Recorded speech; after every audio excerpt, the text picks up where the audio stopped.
మేడ్చల్ జిల్లా కీసర మండల కేంద్రంలో సబ్ రిజిస్ట్రార్ ఆఫీసులో డాక్యుమెంట్ రైటర్లు నిరసన తెలిపారు.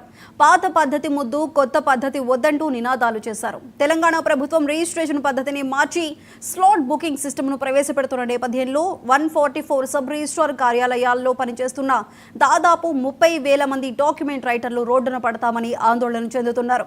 దాంతో స్లాట్ బుకింగ్ పద్ధతిని ప్రభుత్వం ఉపసంహరించుకోవాలని కీసర సబ్ రిజిస్ట్రార్ కార్యాలయం వద్ద డాక్యుమెంట్ రైటర్లు ప్లకార్డులు పట్టుకొని కార్యాలయం ముందు ధర్నాకు దిగారు. 30 ఏళ్లుగా డాక్యుమెంట్లు రాసుకుంటూ బతుకుతున్నాం, మా పొట్ట కొట్టొద్దు, డాక్యుమెంట్లు రాసుకోవడానికి లైసెన్సులు ఇవ్వాలని ప్రభుత్వానికి విన్నవించుకున్నారు.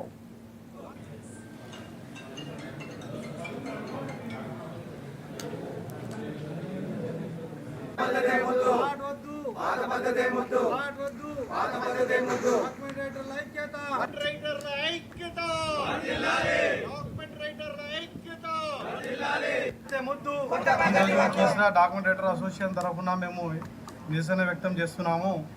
ఎందువలన అంటే ఈ స్లాట్ పద్ధతి పెట్టడం వలన మా బతుకులన్నీ రోడ్ మీద పడుతున్నాయి.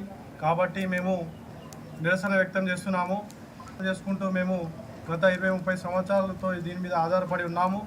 ఈ స్లాట్ పద్ధతి వల్ల పబ్లిక్కి చాలా ఇబ్బంది అవుతుంది మరియు డైరెక్ట్గా పబ్లిక్ వచ్చి డాక్యుమెంట్ చేసుకోనికి అవకాశం ఉంటుంది. కాబట్టి మాకు లైసెన్స్ ఇచ్చి మేము గవర్నమెంట్ని రిక్వెస్ట్ చేస్తున్నాము.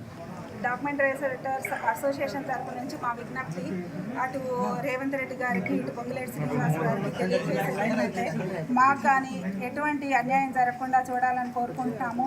స్లాట్ పద్ధతి మేము వద్దు అనడానికి కారణం ఏంటంటే నిరుద్యోగులు పెరుగుతారు అన్నది ఒకటే ఉద్దేశము. మేము మా స్వయం ఉపాధి కల్పించుకున్నాము, దాన్ని మీరు మా కడుపు కొట్టొద్దని మేము కోరుకుంటున్నాము. రోడ్డు పడకూడదని మా విజ్ఞప్తి. అంతే అప్పుడు కేసీఆర్ మొదలుపెట్టిన కూడా మేము చాలా పెద్దగా ఉద్యమం చేశాము. ఈసారి కూడా మేము వదిలిపెట్టే ప్రసక్తే లేదు. ఏది జరిగినా కానీ మేము పెద్ద ఎత్తున ఉద్యమం చేస్తాము. ఇది చిన్న దాంతోనే పోతే బాగుంటుందని మా ఉద్దేశము కాదు. పెద్దదయ్యేంత వరకు మీరు చూస్తామంటే మేము కూడా రెడీగా ఉన్నాము. ఈరోజు కీసర డాక్యుమెంట్ రైటర్ అసోసియేషన్ తరఫున మేము